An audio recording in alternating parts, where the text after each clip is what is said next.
Olá, turminha, tudo bem, pessoal? Vamos mais uma videoaula hoje. Lembrando que amanhã a gente tem avaliação, né, no período da tarde. E eu mandei para vocês um vídeo na primeira aula, um vídeo auxiliar aí, que eu achei bem legal aí na internet. E aqui também eu vou falar um pouquinho, lembrando que é da unidade 1, pessoal. Esse vídeo é referente à unidade 1, tá? Sobre as constantes Kc, Kp, que a gente viu lá, do equilíbrio químico, dinâmico, né? Quais são as suas características. Então, vai ser sobre isso aí a avaliação da unidade 1. Hoje eu vou falar aqui esse vídeo sobre a unidade 2, que a gente está trabalhando sobre deslocamento do equilíbrio, né, turma? A gente viu que o equilíbrio ele fica um processo reversível, né, um processo dinâmico, né? Então ele chega até um ponto onde reagentes transformam em produto e produtos transformam em reagentes, onde a velocidade direta é igual à velocidade inversa, ok? E aí eles ficam aí tendo micro reações até que a gente estudou que tem perturbações, né? Onde o químico Le Chatelier estudou que perturbações podem alterar esse equilíbrio. Então, para um lado ou para o outro. E aí, os fatores que alteram são o quê? Temperatura, né? Concentração e pressão. Então, a gente viu nas outras aulas lá como que como que a concentração altera perturba um equilíbrio, né, dinâmico, né, perturba, como que a temperatura e como que a pressão. Concentração, né, quanto mais concentração que a gente tem de um participante, ele vai para o outro lado. Se eu diminuir a concentração, ele vai para o lado que tem menos concentração, ou seja, para o lado dele mesmo, né? Temperatura, a gente viu que quando a gente tem maior temperatura, numa reação a gente calcula, olha muito o ΔH, se ele for negativo, por exemplo. Então, se eu aumento a temperatura, eu vou para o lado endo. Se eu diminuo a temperatura, eu vou para o lado exo, né? Endo absorve e exo libera. Na pressão, pessoal, a pressão, ela trabalha junto com o volume. Então, eles são grandezas inversamente proporcionais, como eu mostrei para vocês. Então, se a pressão aumenta, o volume diminui, né? Se eu aumento a pressão, o volume diminui. Se eu diminuo a pressão, o volume aumenta.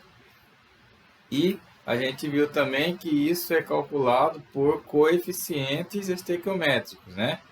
Que como que a gente vê volume numa reação? Pelos cálculos estequiométricos, a gente vê pelos coeficientes, que são esse número que fica na frente aí da molécula. Aqui, pessoal, eu falei um exemplo que tem até no livro de vocês, um deslocamento do equilíbrio no sangue, né? Para vocês verem como isso é tão... tudo isso que a gente está falando aí acontece instantaneamente. Aqui eu coloquei esse exemplo do deslocamento no sangue na questão da nossa respiração, ok? Então, nesse tipo de equilíbrio, que é um equilíbrio bem sucinto, né, pessoal? Bem frágil, porque é um equilíbrio que a gente tem as trocas gasosas nos alvéolos pulmonares. Então, é a respiração, transporte do oxigênio, que a hemoglobina, né, que é uma proteína que leva esse oxigênio até nossas células, né? E é uma reação entre hemoglobina, lembrando, turma, a hemoglobina não é um elemento químico, tá? Ela é uma proteína aí que faz esse transporte do oxigênio até nossos alvéolos pulmonares. O oxigênio, né, que é o gás aí, esse é o elemento químico, que é o gás que a gente tanto necessita aí para a nossa respiração, né, para a nossa sobrevivência. E aqui eu tenho uma molécula entre hemoglobina e oxigênio, que chama oxihemoglobina. Então é a hemoglobina que está ali colada, ali associada ao oxigênio que está sendo transportado pela essa proteína, pela hemoglobina, né? Então a junção deles. Tá, então turma, vamos ver um pouquinho aqui Tudo aquilo que eu expliquei para vocês sobre deslocamento, a gente vai falar um pouquinho aqui, só que aqui um detalhe, a gente vai falar da pressão. Quando a gente tá a nível do mar, pressão, né, a 1 atm ou a nível do mar, que a gente fala, temperatura CNTP, 25 graus Celsius é 1 atm, né? Como a gente trabalhou lá nas reações endo e exo, né? A 1 atm. A pressão parcial que o sangue recebe, né, para fazer esse transporte, ela consegue manter esse equilíbrio aqui, ó, entre a hemoglobina, o oxigênio e a oxihemoglobina. Então, essa pressão ao nível do mar, onde a gente está, ela consegue manter esse equilíbrio. Então, vai e vem. Então, ó, hemoglobina mais oxigênio, oxihemoglobina, faz o transporte para os alvéolos pulmonares, né? E aqui também devolve aí, porque nossa respiração aqui é constante, né? Então, tem um equilíbrio dinâmico aí muito frágil aí nesse nosso sistema. Então, vamos ver aqui o que acontece. Ao nível do mar, a partir do momento que a gente vai subindo, pessoal, o que vai acontecendo com a pressão, né? Então, eu estou aqui ao nível do mar. Então, a pressão normal, né? Ao nível do mar, que a gente fala que é 1 atm.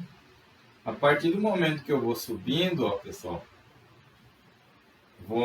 vou subindo, ou seja, vou escalando, por exemplo, uma montanha que tem até essas causas que a gente fala de mal da montanha. A partir do momento que eu for subindo, ó, a minha pressão ela vai diminuindo, pessoal. Ó, eu vou subindo aqui, ó, tô indo aqui, tem uma pressão em cima da minha pessoa aqui. Quando eu for subindo, a pressão está me diminuindo. É o que acontece nos jogos lá, principalmente agora na Sul-Americana e Libertadores, né, pessoal? Os times vão jogar no Peru, vão jogar na Bolívia, La Paz, vão jogar na Venezuela, Chile. Então são países que são bem mais altos, né? Situam-se mais acima do nosso país, do Brasil. Então, os jogadores vão jogar lá em cima. Então, lá a pressão é menor. Isso aí causa um deslocamento de equilíbrio aqui no oxigênio. Esse oxigênio aí, ele fica menos pressionado lá em cima, além dele ter em menor quantidade, né, pessoal? Quanto mais a gente vai subindo, o ar fica mais rarefeito. Então, o que acontece no nosso corpo aqui, turma? Ó, se a gente for subindo, como que eu sei quem tem mais pressão aqui e tem mais volume? Ó? Então, como que a gente vê o volume? A gente vê o volume aqui pela quantidade de coeficientes que eu tenho nos participantes. Então, desse lado aqui, dos reagentes, eu tenho, ó, 1 aqui, não tem nada, eu tenho 1, e aqui eu tenho 4, pessoal, ó. Então, a quantidade aqui, ó, 5V, seja 5 volumes, né? Aqui na frente do HB, ó, eu tenho só 1, né? Não tenho nada aqui, eu tenho 1V. Então, como a gente viu, que no caso da pressão que perturba um equilíbrio, ela vai o quê? Se eu diminuo a pressão, meu volume aumenta. E, ao contrário também, se eu aumento a pressão, meu volume diminui. Então, eles são inversamente proporcionais. Então, aqui, se eu estou subindo aqui, pessoal, ó, subindo a montanha, né? Vamos desenhar uma montanha aqui. Eu estou aqui nesse ponto aqui, eu estou subindo a montanha. Aqui nesse ponto, a pressão diminuiu e a pressão de oxigênio também. Se a pressão de oxigênio também diminui, pessoal, ó, a pressão do oxigênio diminui, o volume aumenta. Então, o equilíbrio desloca para onde o volume é maior. Ok? Então, aqui, se a pressão do oxigênio baixou, o volume vai deslocar para o lado que eu tenho, vai aumentar para o lado que eu tenho mais volume. Qual que é o lado que eu tenho mais volume? Aqui, ó. 1 mais 4, 5V. Então, ele vai deslocar para a esquerda. Então, ela é uma reta aqui, ó, equilíbrio. Depois disso, pessoal, que eu diminuir a pressão do meu oxigênio, ele vai deslocar aqui para a esquerda, né? Vai ficar assim. Então, teve uma perturbação aí. E que onde acontece isso, pessoal, a concentração de oxihemoglobina diminui também. Se a concentração de oxihemoglobina diminui, a quantidade de oxigênio transportado por ela vai diminuir também. E o que acontece quando a gente está na altitude? A gente sofre um mal que chama hipoxia, ou mal da montanha, né? A gente está lá no alto. Por quê? A gente vai começar a sentir náuseas, vômitos, dores de cabeça.